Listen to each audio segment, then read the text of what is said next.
Priez couché. Cet enseignement va porter sur prier en étant couché. C'est un sujet trop controversé dans l'Église aujourd'hui. Certaines personnes estiment qu'il n'est pas bon de prier couché, pendant que d'autres, au contraire, estiment qu'on peut très bien prier étant couché. Pour ne pas verser dans la polémique, cherchons à savoir ce que la parole de Dieu elle-même dit de la prière en étant couché. Je sais que beaucoup de personnes se posent souvent cette question. Est-ce qu'on peut convenablement prier en étant couché et être exaucé? Est-ce que c'est de la paresse de prier étant couché? Est-ce que c'est manquer du respect à Dieu? Est-ce que c'est une mauvaise prière? Pour que nous ne nous perdions pas en conjecture, regardons uniquement ce que dit la parole de Dieu et attachons-nous à cela. Est-ce qu'il est possible de prier couché sur un lit? Est-ce qu'il est possible de prier couché par terre? Est-ce que ça peut être agréable à Dieu de prier en étant couché? Que ce soit sur n'importe quel support, est-ce qu'une prière dite en étant couché peut être agréable à Dieu? Lisons le psaume 4 au verset 4. Voilà ce qui est écrit. Tremblez et ne péchez point. Parlez en vos cœurs sur votre couche, puis taisez-vous. Je crois que cette partie de la parole de Dieu répond très bien à notre préoccupation. Le psaume 4, verset 4 dit, Tremblez et ne péchez point. Parlez en vos cœurs sur votre couche, puis taisez-vous. Cette parole de Dieu montre très bien qu'on peut valablement prier en étant couché. Parlez en vos cœurs sur votre couche. Cela veut dire sur votre lit. Priez sur votre lit. Il est très possible de prier sur le lit. Et en plus, la parole de Dieu dit dans vos cœurs. Il y a un enseignement où je parlais de la prière en esprit, de la prière dans le cœur. Ici, nous voyons que la parole de Dieu établit très bien que non seulement le chrétien peut prier dans son cœur, mais en plus, il peut prier étant couché sur son lit. Il peut prier sans parler sur son lit et la prière est agréable à Dieu. Seulement, qu'est-ce que la parole de Dieu dit? Ne péchez point. Une fois de plus, je reviens sur le fait que ce n'est pas la position de prière qui est importante, mais c'est notre vie d'enfant de Dieu. Celui qui est enfant de Dieu évite le péché. Ne péchez point. Psaume 4, verset 4. Ne péchez point. Alors, parlez en vos cœurs sur votre couche. Parlez en vos cœurs. Priez dans vos cœurs sans qu'une parole ne sorte de la bouche. Ce verset ne se contente pas de nous montrer que l'on peut très bien prier Dieu en étant couché sur son lit.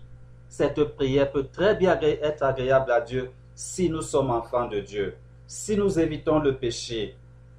Et la parole de Dieu pousse même encore jusqu'à dire que sans qu'aucune parole ne sorte de votre bouche. Il y a un enseignement très profond ici. Les chrétiens doivent savoir que lorsqu'ils prient sur leur lit, la parole de Dieu nous demande que ce soit aussi fait dans nos cœurs, sans qu'aucune parole ne sorte. Le chrétien ne doit pas dormir sans que la parole de Dieu, sans que la prière ne s'élève de son cœur. Parlez en vos cœurs sur votre couche. Le chrétien doit dormir en parlant avec Dieu. Le chrétien doit dormir en parlant dans son cœur avec Dieu sans qu'aucune parole ne sorte. Ce n'est pas parce que quelqu'un est couché sur son lit que forcément il n'est pas en relation avec Dieu. Quelqu'un peut très bien être couché sur son lit et être en intime communion avec Dieu. C'est ce que nous montre le psaume 4 au verset 4. Tremblez et ne péchez point. Parlez en vos cœurs sur votre couche, puis taisez-vous. Un chrétien peut très bientôt coucher sur le lit avec quelqu'un d'autre, celui-là croyant que le chrétien est profondément endormi, alors que ce n'est pas vrai. Là sur le lit, le chrétien est en profonde communion avec Dieu, en profonde intimité avec Dieu, alors qu'aucune parole ne sort de sa bouche. Nous voyons de par ce psaume 4, verset 4, que la parole de Dieu établit de manière claire et irréfutable que l'on peut très bien prier couché sur le lit. Et non seulement prier couché sur le lit, mais prier sans qu'aucune parole ne sorte de la bouche. Même si les autres diront qu'ils ne prient pas, ce qui est important pour le chrétien, c'est notre intimité avec Dieu en enfant de Dieu. Que les autres disent qu'ils ne nous voient pas prier, ce n'est pas la chose la plus importante pour nous. La chose la plus importante pour nous est de nous assurer qu'à tout instant, nous marchons en enfant de Dieu. À tout instant, nous lisons la parole de Dieu. À tout instant, nous méditons la parole de Dieu. À tout instant, nous mettons la parole de Dieu en pratique pour vivre par elle et pour elle. Et en tout instant, nous sommes en relation dans la prière avec Dieu. Que ce soit fait de manière vocale ou que ce soit dans nos cœurs, que les autres nous jugent ou qu'ils ne nous jugent pas, ce n'est pas la chose la plus importante. La chose la plus importante est notre relation permanente avec Dieu. Et en ce temps-là, même si nous sommes couchés dans notre lit, même si aucune parole ne sort de nos bouches, nous sommes en train de prier Dieu et Dieu nous exauce. Parce que Dieu entend tout. Même couché sur le lit, Dieu nous voit et Dieu entend. Lisons Job chapitre 7 verset 4. Je me couche et je dis, quand me lèverai-je? Quand finira la nuit? Et je suis rassasié d'agitation jusqu'au point du jour. Nous voyons Job ici, là, il est en proie des tourments insupportables. Il a déjà tout enduré, il n'en peut plus. Et Job dit au chapitre 7, verset 4, je me couche et je dis, quand me lèverai-je? Job est couché sur ce qui lui tient lieu de couche. Job est couché. Il est allongé. Il lui-même dit, il ne sait pas quand il va se lever, quand la nuit va finir. Et il est rassasié d'agitation jusqu'au lever du jour. Il est très possible, comme Job, de vivre comme Job était ici. Job était malade, très malade, allongé par terre. Job était couché par terre parce qu'il était malade, très malade, accablé, persécuté. Et toute la nuit, là où il est couché, il élève sa parole vers Dieu. Il élève sa parole vers Dieu et je dis, il dit à Dieu, quand me lèverai-je? Quand finira la nuit? Et je suis rassasié d'agitation jusqu'au point du jour. Le chrétien doit prier Dieu à tout instant dans la position où il est. Aucune position n'est mauvaise devant Dieu tant que notre cœur et notre esprit sont à Dieu. Aucune position ne sera agréable à Dieu tant que nous ne marchons pas en enfant de Dieu. Aucune pénitence, aucun sacrifice ne sera agréable à Dieu tant que nous ne faisons pas les efforts de vivre en enfant de Dieu. Ici, Job est malade et il est couché. Mais là où il est couché, il prie Dieu et sa prière est agréable à Dieu. Mais dans le psaume 4, lorsque la parole de Dieu dit « Tremblez et ne péchez point. Parlez en vos cœurs sur votre couche, puis taisez-vous. » Là, ce n'est pas une situation de maladie. Et même si c'est une situation de maladie, là où tu es couché sur ton lit, tu peux très bien prier Dieu et Dieu exaucera si tu as d'abord fait l'effort d'être enfant de Dieu. Par rapport à la prière couchée, lisons 2 Samuel, chapitre 12, verset 16 au verset 20. David pria Dieu pour l'enfant et y jeûna. Et quand il rentra, il passa la nuit couché par terre. Les anciens de sa maison insistèrent auprès de lui pour le faire lever de terre. Mais il ne voulut point, et il ne mangea rien avec eux. Le 7e jour, l'enfant mourut. Les serviteurs de David craignaient de lui annoncer que l'enfant était mort, car ils disaient, voici, lorsque l'enfant vivait encore, nous lui avons parlé et il ne nous a pas écoutés. Comment oserons-nous lui dire, l'enfant est mort? Il s'affligera bien davantage. David aperçut que ses serviteurs parlaient tout bas entre eux et comprit que l'enfant était mort. Il dit à ses serviteurs, l'enfant est-il mort?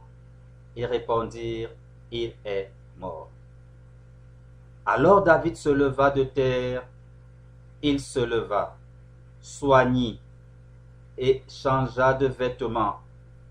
Puis il alla dans la maison de l'Éternel et se prosterna. De retour chez lui, il demanda qu'on lui servît à manger et il mangea. Ici, il s'agit de David qui prie pour que la vie de l'enfant soit préservée.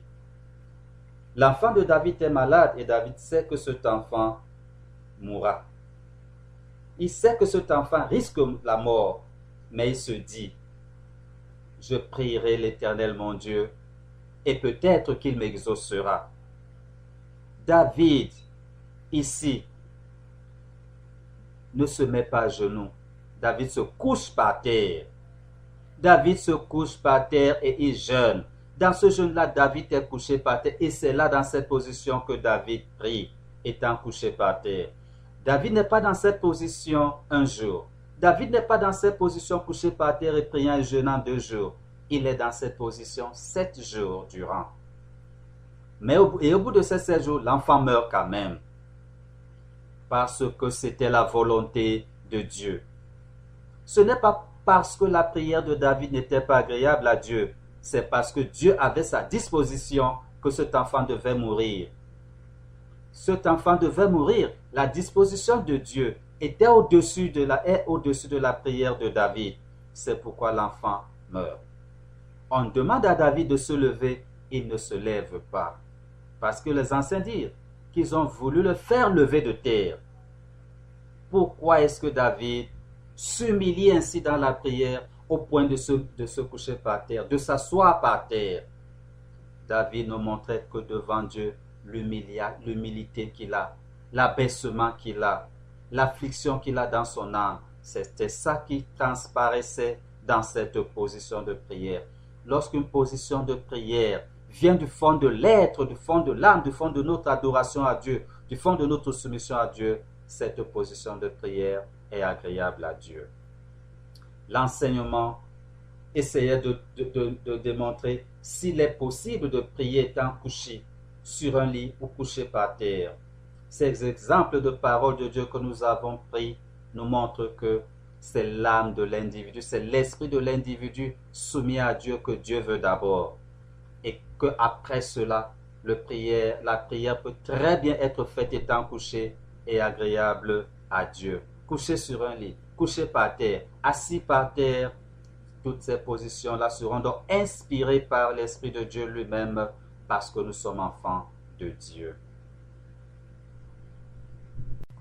Cet enseignement biblique a été dispensé par Lolo Jacques. Retrouve nos publications et leur version texte sur notre site internet www.foietverité.org.